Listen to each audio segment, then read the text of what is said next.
Olá, sejam bem-vindos ao canal Aulas de Computação. Meu nome é Adriano Santos e no vídeo de hoje nós iremos falar sobre os classificadores de árvore de decisão. Mas antes de falar um pouco, sobre a aula de hoje, eu gostaria de pedir a todos aqueles que acompanham o meu canal, que ainda não são inscritos, que se inscrevam. Deem essa força e o trabalho, para fortalecer o meu trabalho. Esse trabalho não é simples de fazer, toma tempo. Tem que preparar as aulas, tem que fazer todo um processo para trazer isso aqui, edição de vídeo. Então, fortaleçam o nosso esforço aí. Isso é muito importante. Para que servem os classificadores de árvore de decisão? Primeiramente, ele é um classificador. Então, o objetivo principal meu aqui é fazer classificações. Tá? Eu não estou querendo prever algo no futuro. Não é muito utilizado para predição. O foco é classificação. Eu tenho nos meus nós folhas da minha árvore. A estrutura dela é uma árvore. Eu tenho nos nós folhas as classes classificadas, e dentro dos nós internos, que não são folhas, eu tenho os predicados que vão ser as decisões que eu vou utilizar, as minhas superfícies de separação, que eu vou falar mais na frente, que eu vou utilizar para separar as classes. Bom, para classificar uma nova instância, começamos da raiz, então a gente começa de um nó raiz e atravessamos a árvore, nós vamos construir na árvore, até um determinado critério de parada, até alcançar as folhas. As folhas são o último nível da minha árvore. Em um nó interno, nós avaliamos os predicados ou atributos das minhas classes que eu estou querendo verificar, a fim de descobrir para qual filho prosseguir. E aí, como que eu crio essas árvores de decisão? Antes da gente partir para o código, vou colocar um exemplo de código aqui, mas antes da gente partir para o código, é importante que a gente entenda o conceito dela funcionando dentro de um dataset. Então, a melhor estratégia aqui que a gente vai utilizar para construir árvore de decisão é um algoritmo guloso que funciona recursivamente. Então eu vou chamando as funções de partição, de particionamento dos meus dados de forma recursiva. Isso vai ficar mais claro à medida que nós formos vendo os exemplos. E eu vou começando pela raiz e vou descendo pela árvore. Inicialmente, existe apenas um nó, a raiz. E todas as instâncias de treinamento estão associadas a esse nó. Está todo mundo ali naquele mesmo nó com uma determinada decisão que eu vou tomar, que é escolher uma feature da minha classe de dados. Em cada nó, se todas ou quase todas as instâncias de treinamento associadas ao nó pertencem à mesma classe, o nó se torna um nó folha associado a essa classe. Caso contrário, um atributo de particionamento e condições de particionamento precisam ser selecionados para criar nós filhos. Então eu vou fazendo essas decisões de forma recursiva. Como que eu construo essa árvore de decisão? Vamos utilizar aí o conjunto de flor da íris, que é um conjunto conhecido, mas ele é bom para a gente entender, porque ele tem um tamanho legal. Pegar datasets com muitos atributos grandes aqui podem confundir o entendimento. Então é bom a gente começar pelo dataset da íris. Nesse dataset a gente tem o seguinte, 3 espécies de flor. A gente tem virgínica, setosa e versicolor. E eu tenho 4 atributos, comprimento da pétala e da sépala e largura da pétala e da sépala. Então a gente tem aqui, eu tenho a imagem da flor da íris aqui, essa aqui é um dos tipos, ou virgínica, ou setosa, ou versicolor. E eu tenho aqui, comprimento, largura, comprimento, e largura aqui da minha pétala. E eu tenho aqui também comprimento e largura da minha sépala. Quais atributos iremos utilizar aqui? Como a quantidade de atributos é pequena, é fácil testar quais atributos são mais significativos. Então eu posso ir testando, fazendo brincadeiras para ver quais desses atributos que eu posso selecionar que vão me dar uma melhor classificação no final do algoritmo. E aí aqui nós vamos treinar, depois de verificar, a gente vai treinar com largura e comprimento da pétala, que é o que deu o melhor treinamento. Então são atributos discriminativos, que conseguem dividir muito bem esses dados, tá? Largura e comprimento da pétala. Também facilita a visão no plano 2D, a gente trabalhar somente com 2 atributos, do que eu trabalhar com 4 atributos. Então tem lá, a gente plotou aqui os dados no meu espaço. Então aqui eu tenho o grupo de íris setosa, que é amarelo, eu tenho versicolor, que é verde, e tenho virgínica, que é roxa. Então estão aqui os meus dados plotados. Como a gente falou anteriormente, nós vamos trabalhar com duas superfícies aqui, nós vamos trabalhar com 2 atributos. Fica mais fácil para visualizar isso no plano 2D. Primeira coisa que a gente vai fazer, primeira coisa que o algoritmo faz. Lembrando que aqui a gente está no treinamento do algoritmo, nós estamos treinando com dados. Depois, se eu pegar novos dados dessas íris e colocar, sem saber em qual classe que elas pertencem, o algoritmo, depois dele aprender aqui com o que a gente viu, ele vai separar de acordo com o que ele aprendeu no treinamento. Então ele vai pegar dados novos que ele nunca viu anteriormente, mas ele já treinou com dados parecidos, ele vai falar, opa, eu já vi isso aqui. Essa íris aqui se encaixa nesse local, tá? Então, bacana. Aqui, ó, primeira coisa que ele, tá vendo que ele construiu uma linha aqui, ó, tá? O que que acontece? A gente está trabalhando com duas características, comprimento e largura da pétala. Com o comprimento aqui da pétala de até menor ou igual a 2,45 centímetros, a gente conseguiu separar perfeitamente aqui, ó, uma classe, né? A classe de íris setosa. Então tá aqui, ó. Ela está perfeitamente separada. A gente chama essa separação perfeita aqui dos dados, né, de pureza, ou seja, altamente puro, é uma separação perfeita. E qualquer outro tipo de separação que eu fizer aqui do lado esquerdo dessa linha que foi traçada vai resultar em separações puras, que é a base do algoritmo guloso. As decisões que eu tomo do guloso, as subdecisões que eu vou fazer com ele, a decisão final. Então, o que o guloso nunca perde, né? E ele sempre toma subdecisões ótimas. Então, o que acontece? No final de todo o algoritmo, todas as decisões que eu tomei, que ele tomou, que o algoritmo tomou, são as decisões ótimas. As subdecisões deles até compor a decisão final, ou seja, todas as separações, são decisões ótimas. Ok, então aqui eu tenho uma pureza. Então todas as separações que eu fizer desse lado de cá, ou seja, lado esquerdo aqui, vai me dar pureza, separações puras. E o que é a pureza aí? A pureza é conter somente dados de uma classe. Então aqui do lado esquerdo dessa linha, eu separei perfeitamente todas as minhas íris, aqui no caso setosas, que são as amarelas. Então foi uma separação perfeita. Ou seja, com o comprimento da pétala de 2,45 até 2,45 centímetros, eu consegui separar perfeitamente a classe setosa. Então tá aqui, ó. Já, né? Ainda vou começar agora o segundo corte, mas ele já me mostrou aqui, ó. Tá aqui, ó. Amostra 50, ou seja, separei perfeitamente aqui. Isso aqui já é uma folha.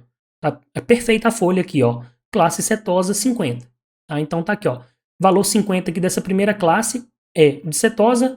Aqui nenhuma, ou seja, nesse grupo aqui não tem nenhuma versicolor e também não tem nenhuma virgínica. Perfeito, é isso que a gente quer, né?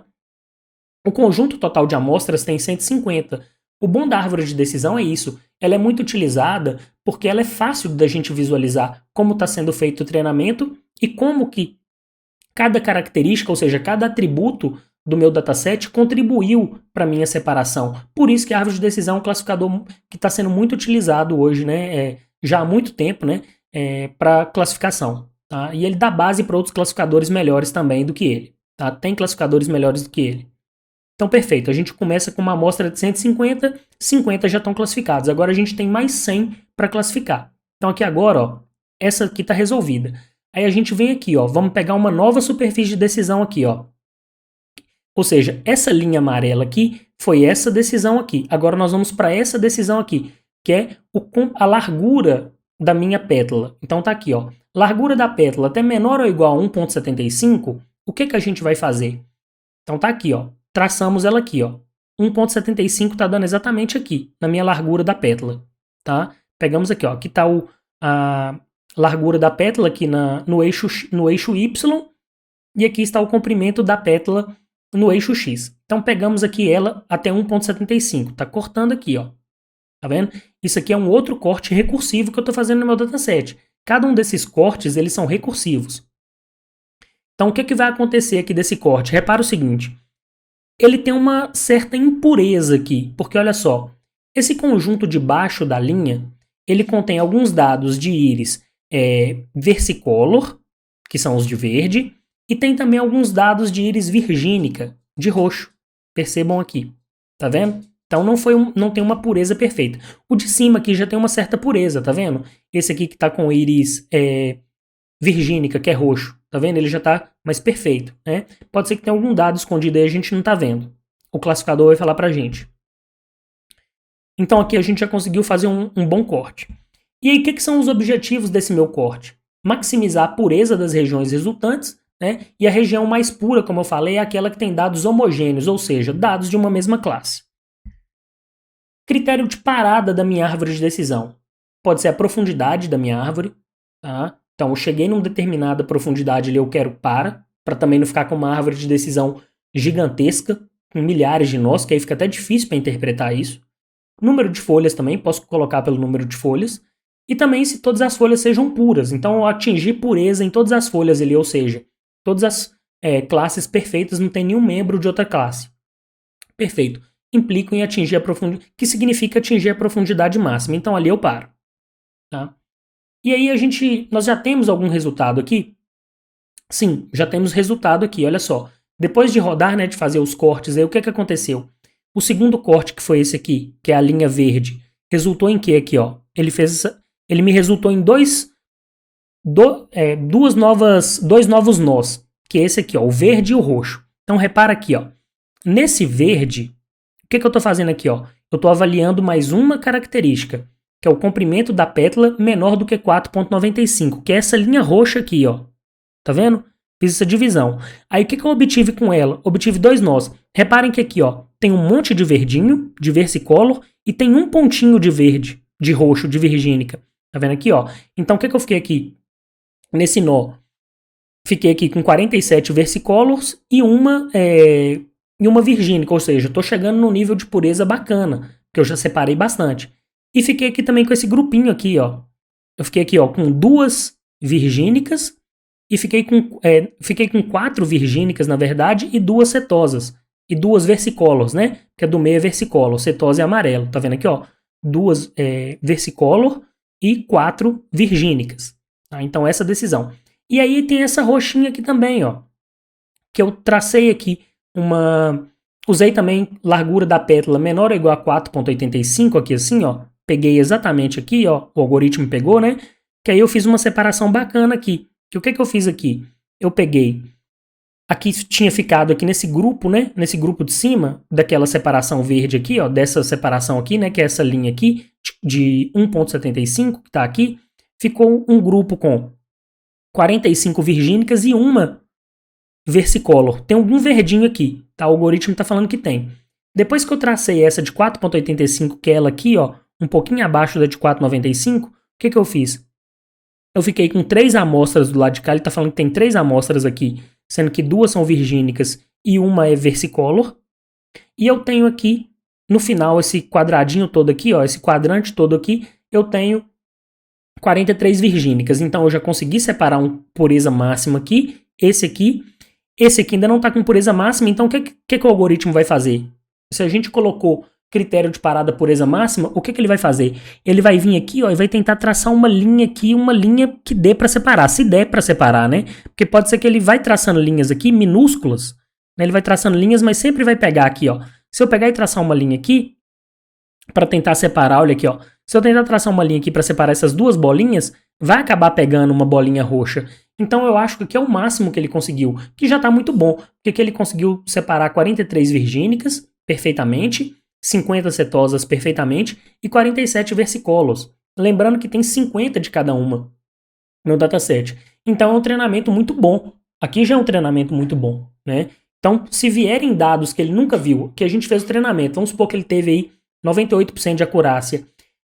Aí vamos supor que nós vamos pegar dados novos de íris que ele nunca viu. Eu acho que, se for virgínica, cetosa e versicolor, ele vai classificar bem. Ele vai falar, opa, esse dado aqui que você está me dando é dessa classe. Porque de acordo com as características que tem no dataset, de largura de pétala, sépala e comprimento de pétala e sépala, pelo que eu já aprendi aqui, tá caindo aqui tá caindo bem para esse algoritmo meu aqui. O treinamento que eu fiz está ótimo para eu acertar tudo.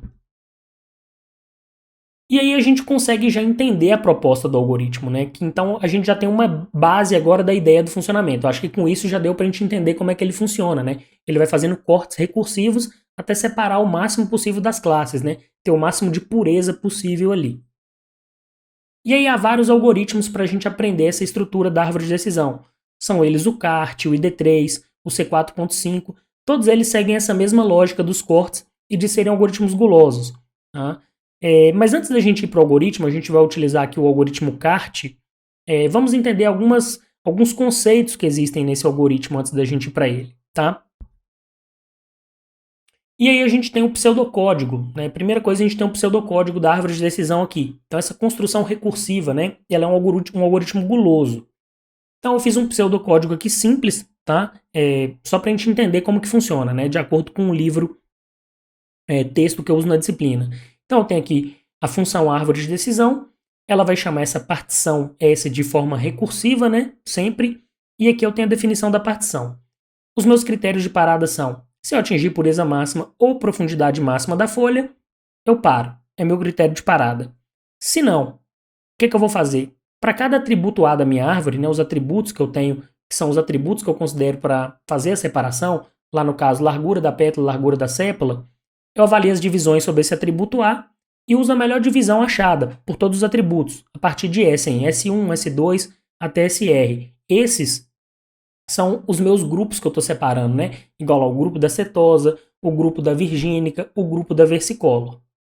E para ir, né, de 1 até R, eu avalio, chamo partição naquele grupo. Se precisar, aquele grupo não estiver perfeito, tá? Então para todos os meus atributos ali, né, os subgrupos que eu criei, eu vou chamando partição ali novamente.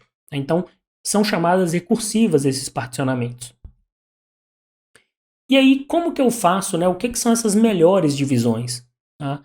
O conjunto de treinamento ele é impuro, no sentido que contém instâncias de muitas classes diferentes. Né? No começo, quando eu tenho o começo do algoritmo, o conjunto de treinamento ele é impuro. Tá todo mundo misturado ali, tem um monte de instâncias, eu não sei como é que tá aquilo ali. Então, por enquanto, ele é impuro. As folhas, né, por outro lado, ou seja, depois que eu rodo meu algoritmo e vou até chegar nas minhas folhas, elas são puras, porque as folhas elas possuem apenas instâncias do treinamento que pertencem a uma única classe. Mas para o meu algoritmo ser perfeito, eu preciso somente de ter folhas puras? Igual esse exemplo que a gente fez, não. Porque tem hora que não compensa o custo que você vai ter de particionamento e de complexidade que você vai adicionar para sua árvore para você interpretá-la, que dependendo se você chegar num nível ali de 97%, 95% para o seu problema de acurácia, eu acho que está ótimo. Tá? Então, para julgar, né, se o atributo escolhido, bem como a condição em particular para o particionamento desses dados, devo medir a pureza dos dados nos filhos resultantes, para verificar se a minha escolha foi boa. Então, para medir a pureza dessas instâncias, eu tenho que medir. Né? De treinamento de forma quantitativa, existem algumas medidas. Então, aqui eu tenho a medida de Gini. Está aí a fórmula dela, a fórmula matemática do cálculo, como ele é feito. E o que esses dados desse cálculo estão me dizendo? S é o conjunto de instâncias de treinamento, K, o número total de classes, e PI é a fração de instâncias na classe I. O índice de Gini ele varia entre 0 e 1. Quando todas as minhas instâncias da classe, todas as instâncias estão em uma única classe, o valor é 0. Ou seja, quando a gente pegou lá naquele exemplo da flor de íris, eu tinha lá minha classe setosa, né, que eu separei perfeitamente naquele primeiro corte. Qual que é o valor do índice de Gini naquela classe? 0. Ou seja, ali eu tenho um conjunto homogêneo. Né, eu não tenho desigualdade ali. Eu não tenho atributos de classes diferentes. Ou seja, valor 0. É isso que eu quero numa folha. É a perfeição. Índice de Gini igual a 0. Os valores aumentam se eu tenho uma divisão com classes diferentes. Então, se eu tenho ali atributos, por exemplo, com muitas classes diferentes, por exemplo, 10 de uma classe e 10 da outra, o meu índice de Gini vai ser, por exemplo, 0,5. Se eu tenho, tipo assim, 47 atributos de uma classe e 2 da outra, o índice de Gini vai ser bem próximo de 0. Então é isso. Essa é a medida de Gini. É uma das formas de se medir a pureza das minhas divisões. Outra forma de medir a pureza das divisões é através da entropia. Então tá aí a equação da entropia. Também um valor que varia entre 0 e 1 e também funciona exatamente igual à medida de Gini. Se a minha classe se eu tenho ali numa divisão somente atributos de uma mesma classe, o valor é 0. Se eu tenho atributos de classes mistas ali, o valor já tende a se aproximar, né? Foge de 0 e vai indo para 1. Ele vai caminhando para 1. E aí eu tenho um conceito de pureza. Né? A pureza ela é calculada ou utilizando a medida de Gini ou utilizando a entropia, uma das duas. Então, quando um conjunto S ele é dividido em vários conjuntos, né, SI, indo de 1 até R, podemos medir a pureza do conjunto resultante como? Pureza de S, né, é o somatório, ou seja, a média ponderada das purezas dos subconjuntos. Ou seja, a pureza é a média ponderada da pureza dos conjuntos SI, os subconjuntos. Essa fórmula pode ser usada com a medida de Gini ou com a entropia. E aí a gente tem um ganho de informação que aquele nó folha dá pra gente, né? O quanto que aquela atributo que eu escolhi para fazer a divisão, ele me dá de ganho de informação. Então o ganho de informação devido a uma divisão em particular de S em SI, né, o meu conjunto S num subconjunto, é a razão, né? Ganho de informação, que é igual a pureza menos a pureza dos subconjuntos. né, a pureza de S toda, qual que é a pureza dele? Ele tem um valor de pureza no início, menos a pureza de cada subconjunto. Então esse é o meu ganho de informação. O quanto que aquela subdivisão vai representar de ganho ali com aquele corte que eu fiz em relação à pureza total do meu conjunto. E qual que é o número ideal de divisões, né? Como é que eu vou fazer para entender o número ideal de divisões aí? Que é um problema, né? Que é um dos problemas que eu tenho que avaliar quando eu estou trabalhando com árvore de decisão. As divisões em menos conjuntos são preferíveis, né? As divisões em muitos conjuntos, que é aquilo que eu falei anteriormente aqui. Não adianta, tem hora que você vai pegar ali e fazer microdivisões que não vai adiantar em nada. Você não vai conseguir tirar nada dali. Porque dependendo do dado, tem dado ali de uma classe e outra que está muito junto. Não adianta o corte que você vai fazer, eles não vai, a divisão não vai adiantar de nada. Então, árvores mais simples e mais significativas, esse é o preferível. Porque não adianta também, aquele gráfico lá que nós fizemos para íris é uma árvore boa, de tamanho bom, é fácil da gente interpretar. Agora imagine uma árvore aí com 1.000, 2.000 nós. É um negócio impossível, fica impraticável. Né? E o objetivo de árvore de decisão é justamente esse. A gente ter ela para ter uma visibilidade melhor do que está acontecendo, do processo de classificação. E a razão de ganho de informação ela é o quê? Ou seja, né, o information gain, né, o ganho de informação sobre o conteúdo da informação nos meus conjuntos. Tá? Isso é a razão de ganho de informação. A melhor divisão para um atributo é aquela que dá o máximo de ganho de atributo. E aí a gente busca encontrar as melhores divisões, tá? De acordo com os dados que a gente tem. Então, atributos categóricos, né, sem nenhum tipo de ordem significativa. Dados categóricos. A gente já falou sobre tipos de dados em vídeos anteriores do canal. Quem quiser lembrar os tipos de dados, vai lá. Então, a gente tem, por exemplo, divisão de multivias, com um filho para cada valor do atributo. Divisão binária também pode ser feita. Tente todas as separações de valores possíveis em dois conjuntos e escolher o melhor. Aí esse é buscar entender quais são os melhores atributos mesmo para divisão. Tá? A gente está querendo buscar. Se lembrar que a gente a gente buscou largura da pétala e largura da sépala, aí, por quê? Eram só 4 atributos, então foi fácil de fazer o teste. Mas e quando você tem 100, 200, 300, 400 atributos? Como é que fica para você achar esses atributos? Por isso que é importante fazer essas divisões aí, né, de acordo, tem que buscar estratégias para tentar achar os melhores atributos, né? No caso de atributos contínuos, né, valores contínuos, eles podem ser ordenados, e aí no caso da divisão binária, ordene valores, né, tente vários pontos de divisão. Então lá, por exemplo, se os valores são 1, 10, 15, 25, divide entre menores do que 1, menores do que 10 e menores do que 15, por exemplo, né? E aí você escolhe o valor que dê melhor divisão. Tenta buscar o que deu melhor pureza ali, né? No caso, quando a gente está falando melhor divisão, a gente está querendo maior pureza dos dados ali naquela divisão que a gente fez.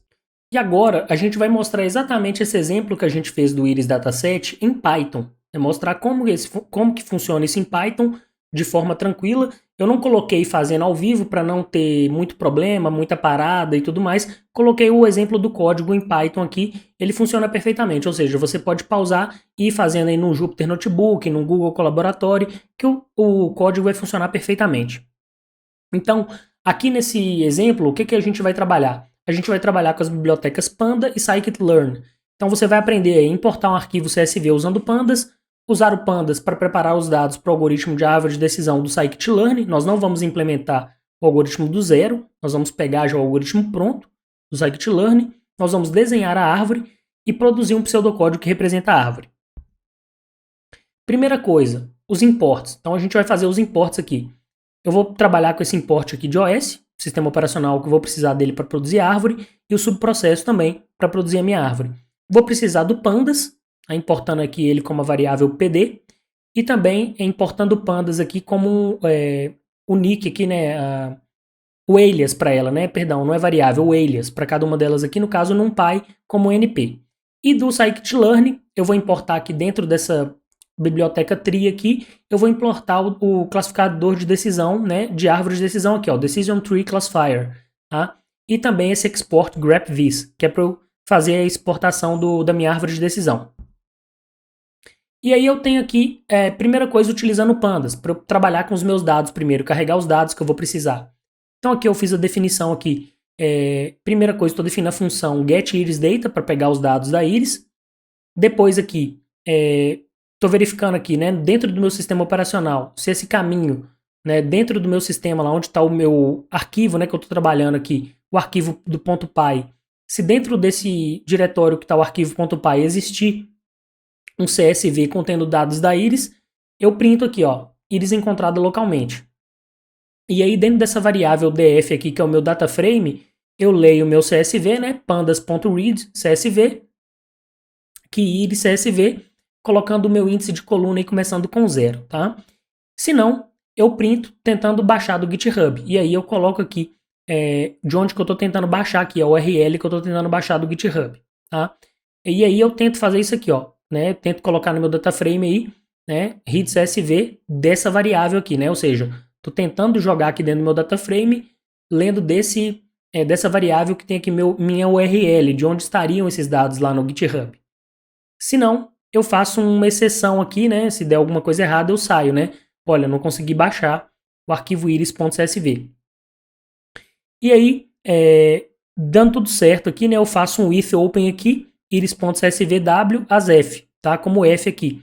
E aí eu tento, olha, tentando, se der certo, baixar, né? Eu tento escrever localmente, né? Esse arquivo iris.csv aqui. Então eu pego aqui, ó, df.toCSV, colocando aqui o que está dentro do meu valor f aqui, né? Coloquei tudo isso aqui, ó. Tento abrir, né? Dentro dessa variável f e tento colocar isso dentro do data frame. E no final tem que retornar o meu df, que é o meu data frame, né? Do pandas. Aí para quem não sabe um pouquinho de pandas aí, o pandas trabalha com esses data frames, tá? É bem simples pesquisar aí data frame pandas no Google, você vai entender um pouco como funciona, né? E aí, eu primeiro preciso inspecionar meus dados, né? Meus dados, às vezes, não vai vir o dado perfeito ali, dado pode ter erro. Então, por segurança, eu tenho que inspecionar os meus dados. Então, para que eu busque os dados da base da íris, basta eu digitar df igual a get iris data. Ele vai mostrar para mim os dados. Depois disso, eu quero verificar o meu data frame, né? No caso que eu vou verificar especificamente o cabeçalho e a cauda do meu data frame. Então, aqui eu estou colocando, ó, que é só uma mensagem, né? df.head, que vai imprimir meu data frame, a cabeça dele e aqui a cauda. Então tá aqui, ó, df.head com separador, né? E com dois separadores no fim, separando os dois prints. Então ficou exatamente isso aqui, ó. Quebra de linha e duas separações aqui entre um data frame e outro. Então tá aqui meu data frame, ó. Tem 150 instâncias aí, ó, de 0 até 149. Aqui os meus atributos, né, as colunas dos atributos, que vai de comprimento da sépala até largura da pétala, e eu tenho o nome aqui de cada classe, ó, começa lá na cetose e termina na íris virgínica. Esse foi o resultado ali da verificação. Beleza, eu já tenho dados, então já dá para a gente começar a pensar em trabalhar. Qual que é o nosso objetivo no experimento? Então, a partir do resultado do slide anterior, podemos falar sobre o nosso objetivo de ciência dos dados aqui. Fazer a tarefa de predição, no caso nome ou tipo de íris lá, a partir das características sepal length, sepal width, petal length e petal width, ou seja, de comprimento da sépala até largura da pétala. Lembrem-se que o que vocês viram no data frame anterior não representa os dados completos, obviamente. Aqui a gente está vendo só um pedaço da cabeça e um pedaço da cauda. Pode ser que nesse meio aí podem ter dados errados. Ainda temos que verificar os nossos dados. Então, para que a gente veja os tipos únicos, né, de íris que existem no data frame, a gente deve verificar o seguinte código. Eu quero printar aqui os tipos de íris. Quero printar aqui no meu data frame, quero selecionar somente os nomes únicos na coluna nome. Tá aqui, ó, df coluna name, então querendo ver só o que tem na coluna name, ponto unique, ou seja, estou querendo pegar só os dados únicos. O que ele vai me retornar? O que tem de dado único na coluna name do meu dataset? Íris setosa, íris versicolor e íris virgínica. Então tá lá. Aí eu preciso de pré-processar os meus dados, porque tem algumas coisinhas que a gente precisa de melhorar. Para que possamos passar os nossos dados para serem analisados pelo scikit-learn, é necessário que codifiquemos os nomes para inteiros. Então eu não vou passar para ele lá íris virgínica, íris setosa, íris versicolor. Eu vou passar para eles 1, 2 e 3. Eu vou passar um número para ele. Eu não vou passar os nomes. Então, para que possamos fazer isso, vamos criar uma outra função que retorna o data frame modificado contendo a coluna com inteiros, que representam cada uma das 3 diferentes classes. Então tá aqui. Tem essa função, que é para fazer o encode, né? Codificar o meu target, o meu alvo. O que eu vou passar para ele como parâmetro? O meu data frame atual que eu tenho, que está com os nomes das classes em forma de nome, né? Das íris, e a coluna alvo. Quero aqui, ó, coluna alvo, target column. Tá?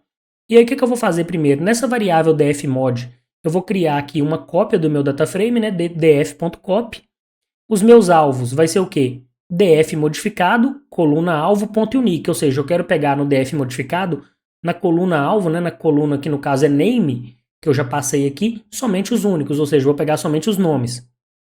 E aí eu vou fazer o map to int, né, ou seja, vou mapear esses nomes para inteiros. Então vou pegar aqui todos os nomes, coluna name, de n até n, né, no caso aqui name em enumerate, né, enumerate aqui no caso os meus targets, tá?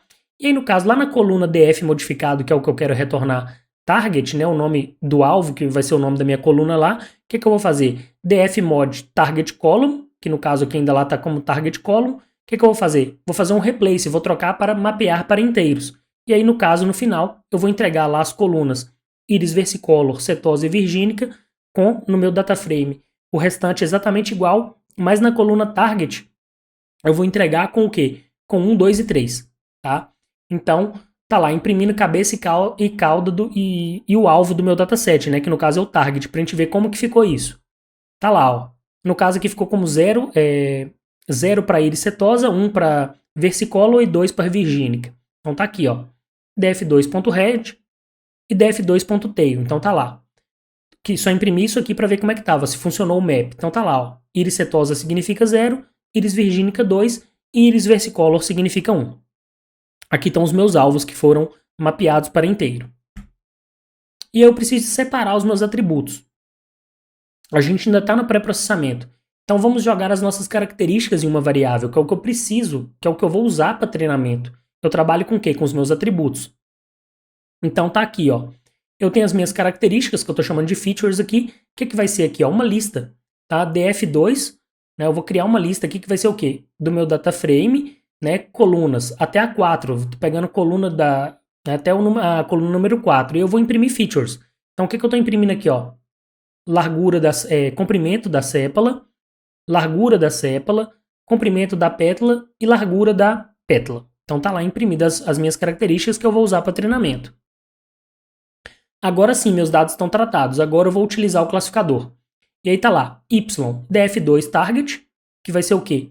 Vão ser as classes que eu estou querendo alcançar, que são os meus alvos, né, que eu vou classificar de treinamento. E o x eu tenho as minhas features, né, que são as de largura da pétala, da sépala, comprimento da pétala e da sépala. E aí eu vou chamar aqui, ó, dt, decision tree, essa variável. Nós não vamos criar, nós já falamos aqui que nós vamos usar o classificador pronto do scikit-learn. E aí o que eu estou passando para ele aqui?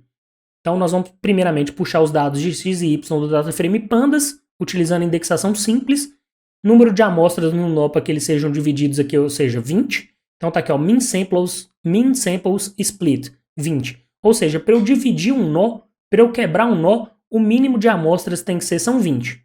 A menos que 20 eu não separo, tá? Claro, se tiver 20 amostras que não tem, por exemplo, uma classificação perfeita, né? Um índice de higiene igual a 0. E aqui o número de interações do algoritmo guloso, ele vai trabalhar somente com 99 interações. E aí eu vou construir aqui a visualização da árvore.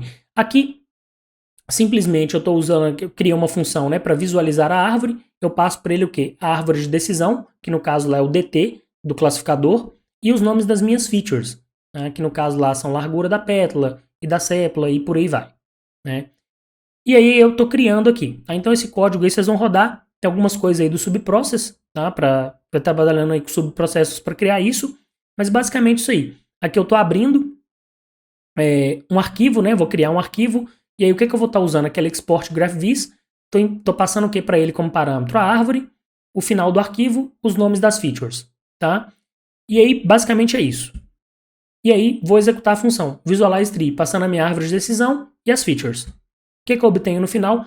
Exatamente aquele gráfico que a gente viu no começo. Tá? Comecei com largura da pétala de 2.45. Aqui, o Decision Tree Classifier do Scikit-learn, ele já trabalha com índice de higiene. Então, olha aqui, olha. No começo, eu tenho 150 amostras. Todas elas estão misturadas. Só que repara que o índice de higiene ele já está bem perto de 0. Ele está muito próximo de 1. O que isso aqui já me fala? Sem olhar os dados. Ele me fala o seguinte, olha. Tem alguns dados aí que estão bem separados, porque você já tem um índice de higiene de 0.6. Então tem alguma coisa bem dividida aí. E aí na hora que a gente já escolhe essa largura da pétala aqui, ele já vem para cá, ó, com uma folha, um nó folha. Perfeito, ó, índice de Gini igual a zero. Perfeito. 50 amostras nessa folha e ela aqui não precisa de divisão, ó, porque o índice de Gini é igual a zero. Então tá aqui, ó. Ou seja, aquela separação da cetosa que a gente fez, da ericetosa. E depois ele vem fazendo toda a divisão até chegar naquele dado que a gente chegou lá, ó. Aqui ele faz até mais, né? Ele chega aqui no final nessa folha com 47 amostras de versicolor. Aqui ele separou perfeitamente uma de virgínica e por aí vai. Só não conseguiu separar aqui, ó, nessas duas folhas, né? Só que como tá vendo aqui que tem 6 amostras aqui, 3 amostras aqui, ele não vai separar por quê? Porque a gente colocou o quê? Para que tenha uma nova separação aqui, seja feita uma nova separação aqui nessas duas folhas, de Gini 0.44 aqui, né, que está um pouco impuro, tem que ter mais de 20 elementos. Se não tiver mais de 20 elementos, eu não vou separar. Tá? Então ele não fez separação aqui, ou seja, atendeu os nossos critérios.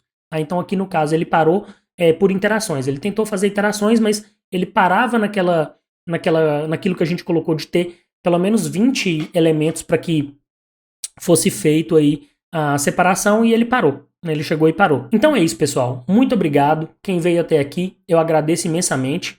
Né? Gostaria de pedir a todos que compartilhem esse vídeo, que se inscrevam no canal. É muito importante a inscrição para fortalecer, para levar nosso trabalho, para ajudar muitos alunos. Muitos alunos têm comentado, têm falado que o canal tem ajudado bastante. E o objetivo do canal é esse. É ser uma faculdade de computação online. O objetivo não é ser só um canal meu, é abrir esse canal para colaborações com outros professores, para que a gente possa colocar o máximo de disciplinas possíveis nesse canal. Muito obrigado e até a próxima aula.